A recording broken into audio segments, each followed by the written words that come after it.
So, continuing the conversation about what are potential ways that this pension liability could change. Again, in the previous video, we talk about that 1 year has passed. Therefore, the individual has earned one more year. There's interest costs associated with that one more year. So both of those things are going to increase the overall liability. And if I jump over to Excel, in our first tab, we went through that to say, after 1 year, the total liability for Jessica Farrow had increased by $19,890. We broke up that into interest and service cost, and then the total journal entry that we would have to make from the change in the PBO, the change in our liability in 2020 would just be to debit pension expense and credit projected benefit obligation, the actual liability account. So again, there are 5 things that would cause the PBO to change. So we're going to walk our way through each of them. Number 3, so that the first 2 was simply 1 year has passed, and so we incurred service and interest cost. Number 3 is something called prior service cost. So this is when the pension formula itself is amended, changed in some way. And so in our situation, the item that is within the pension formula that could be sort of up for change would be the pension percentage, the 1.5%. So our formula was 1.5% times years of service times future salary. What we're saying in this case, we may have an instance of what's called prior service cost if that pension percentage in the formula is changed from 1 year to the next. So what we are going to assume in our example is that at the beginning of 2020, so we already know what happened in 2019, right? And if I jump over to Excel, we can see, I'm going to go over to my next tab, PBO, PSC. PSC stands for prior service cost. If I go over to that tab, you can see, first of all, I've redone our timeline so we can see what we kind of went through. And we already know that in 2019, we had a pension liability of $119,821. That was the liability that appeared on the balance sheet as of the end of 2019. What we are going to assume in this next example is that at the beginning of 2020, the company decided to change the pension formula. And so instead of having annual salary times number of years of service times 1.5%, it's going to be times 1.7%. So again, just to reiterate, that is the revised pension formula that we're going to be using in order to figure out this prior service cost number. So the key to this is understanding that the first step is going to have to be to calculate what would the pension liability have been in 2019 had this 1.7% been used all along. That is what we are going to determine to be our prior service cost. So we can't just jump to the end of 2020 and do the calculation. We have to understand what would the new pension liability be under these new circumstances in 2019. We do 2019 first before we can move in to 2020. So in order to do that, we're going to take the same 3 steps. So we're going to take annual salary and retirement year, which is still $400,000. We're going to take years of service, which as of 2019, her years of service was 10 years. And we're going to take our new pension percentage that was given to us in the problem, 1.7%. So again, you can see consistently what I'm doing is highlighting in green any changes that are being made from our original problem. So our original problem there in sort of the middle of our Excel spreadsheet, what changes are we making to that original set of calculations? In this new calculation, we still have 10 years of service because we're still doing this calculation as of 2019, but we have this updated percentage. So if I take 400,000 times 10 years, oops, wait, I did that in the wrong place. I need to do 1.7% here, and down here, I need to do the calculation. 400,000 times 10% times 1.7%. Notice what's happening. We are now changing. Instead of having a $60,000 annuity amount, we are now saying that it's going to be $68,000 $60,000. So we are essentially replacing this $60,000 with a $68,000 pension benefit. We're saying because of this change in the pension formula, the new benefits that we are expecting this person will receive is going to be $68,000. So that's step one. Step two is going to be to take that $68,000 new benefit and bring it back to the retirement date. So equals present value. If I take my rate of 6% given to me in the problem, my number of periods, 20 years, that's how long that Jessica Farrow is expected to be retired. My new payment amount is going to be the $68,000, and again, I make it negative because this is cash outflow for our company. The future value is 0, the type is 0, and what we're saying here is now we have a amount of why do I keep doing that? We have an amount of $779,954. That's the amount that annuity is worth on the day of her retirement. And then step 3 is going to be to take that dollar amount and bring it back to 2019. So if we do that next step 3 equals PV. My rate, again, is 6% given to me in the problem. My number of periods, 30 years. So from the time that she retires to 2019, that's a 30-year timetable. So 30 years is my number of periods. My payment amount is 0 because what I'm talking about now is that future value of $779,954. And again, I make it negative because that's a cash outflow. My type is 0. So what we are now saying is that as a result of this change to the pension formula, going from 1.5% to 1.7%, our new liability would have been $135,789. That would have been the liability at the end of 2019 as it relates to this pension benefit or pension benefit obligation. So now what we can do is say, well, if our new pension benefit obligation is $135,798 and it was at the end of 2019 $119,000, then the adjustment that we're going to have to make in a journal entry in 2020 is going to be for $15,976. That's the amount that our pension benefit obligation, our pension liability, has changed as a result of this change to the pension formula. So this is not a change from one year to the next. This is a change because we made an update to our pension formula. We changed from 1.5% to 1.7%. That change resulted in an increase of $15,976 of our pension liability. We will have to make an adjustment of $15,976 in a journal entry in 2020, and we're going to do that down here after we go through the next step of this process. Okay, so again, what we've done is we've isolated that change in the pension formula. We now know resulted in an increase in our liability of $15,976.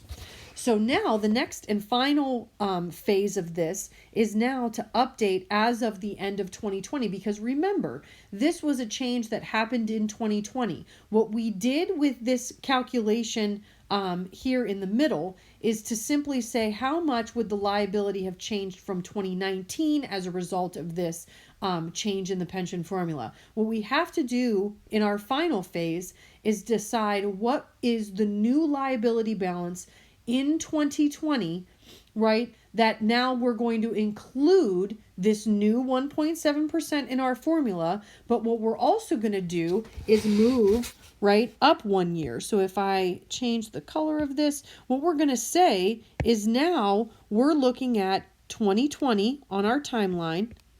So now years of service are going to be 11, and total years that she has remaining is not going to be 30, but it's now going to be 29. So not only are we going to update the percentage in our formula from 1.5 to 1.7%, now we are also going to update the years of service and the number of years that she has remaining to work, because now we are moving on to the calculation as of 2020. So let me just make a note. This is as of 2019. This calculation is as of 2019. And then this calculation is as of 2020. So let's go through our three-step process. First, we take in step one annual salary in retirement year, which is $400,000. We take our years of service, which now, as of 2020, are 11 instead of 10. We take our new pension percentage, 1.7%. And now what we're saying here is that if we take 400,000 times the years of service times that new percentage, what we're saying here is that we are expecting that the annual retirement benefit for Jessica Farrow, given these changes and given the fact that she has now worked one more year, is $74,800. We now need to go through steps 2 and steps 3, which are going to be step 2, bring that amount back to the retirement period, and then step 3 is going to be to bring that amount back to 2020. Okay, so step 2, bring the $74,800 annuity back 20 years to the retirement period, equals PV. My rate, again, in the problem given, 6%. My number of periods, how long is she actually going to be retired and receiving those benefits? 20 years. What is the benefit? Negative $74,800. I don't have a future value. My type is 0. So now what we are saying is that as of her retirement period, as of her retirement date of 2049, that amount is worth $857,950. But that's not good enough, because we need to know how much is that worth as of 2020. We need to bring it back to the present, 2020. So our last present value calculation is going to be equals PV. My number of periods, my rate is 6%. My number of periods, now we don't need to bring it back 30 years. We only need to bring it back 29 years. My payment amount is 0, because what I'm talking about is this lump sum amount that we calculated as of her retirement date, as of 2049, of $857,950. And again, I'm making that negative because this is a cash outflow. My type is 0. So as of 2020, the fact that she has worked one more year and the fact that we had a change in our pension formula, we went from 1.5% to 1.7%. Our new liability as of 2020 related to this defined benefit plan is the $158,340. That is our new PBO.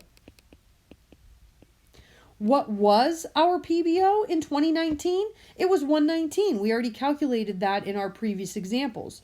So now we are saying that our liability has increased from 2019 to 2020 by $38,518.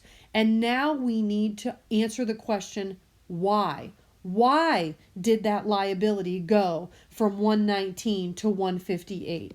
Why is there an increase of $38,518? Well, we already said that one reason for the difference is this $15,976 that relates to prior service costs. So that is why we had to do this middle calculation here. We had to do this middle calculation here because we needed to figure out, as of 2019, with only looking at the change in the pension formula, with only looking at that adjustment from 1.5 to 1.7%, how would our liability change? We need to know that, because then that's going to have an effect on the journal entry that we make in 2020.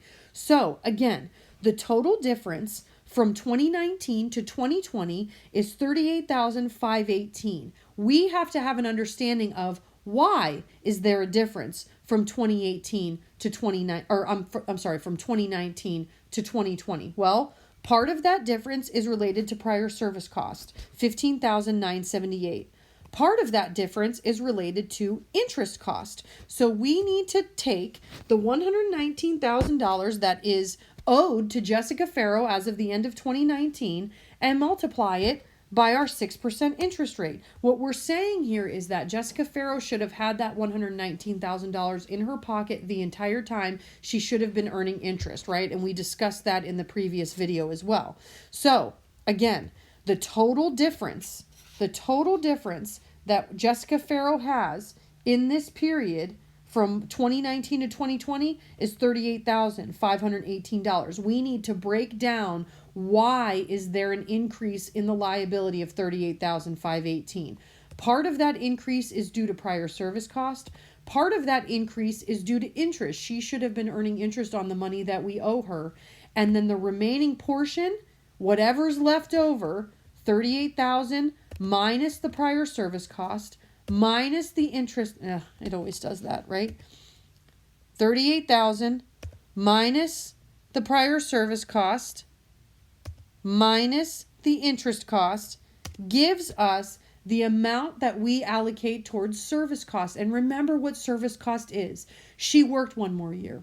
So every time an employee works one more year, they are owed a little bit more. That's why our liability is going up. Our liability is going up because they worked one more year. So now what we have done is said the liability has increased from 2019 to 2020, and we know exactly why it increased by $38,518. We know that it increased because the pension formula changed. We know that it increased because she worked one more year, and we know that it increased because she earned interest, or she should have been earning interest on the amount that we owed her as of the end of 2019. Now, the last piece of this, is recording the journal entry. So first, off the bat, what we know is that the pension benefit obligation is increasing by $38,518. We know that right off the bat. We also know that part of that increase is due to service and interest cost. And we said in the previous video that we record service and interest cost to pension expense. So debit pension expense for the total interest plus the total service cost. Now, the remaining piece, the remaining debit that we need related to prior service costs of $15,978 is going to be to an account. Here, let me change these formatting real quick. This is going to be to an account that we call prior service cost OCI. Now, what does OCI stand for? OCI we talked about in a previous lecture before we sort of dismissed for spring break. OCI stands for Other Comprehensive Income. And so what we are doing in this situation is we are saying that we understand that the liability has increased over time because there was a change that was made to the pension formula. That's not something that happens in normal everyday operations, right? We don't always change our pension formula.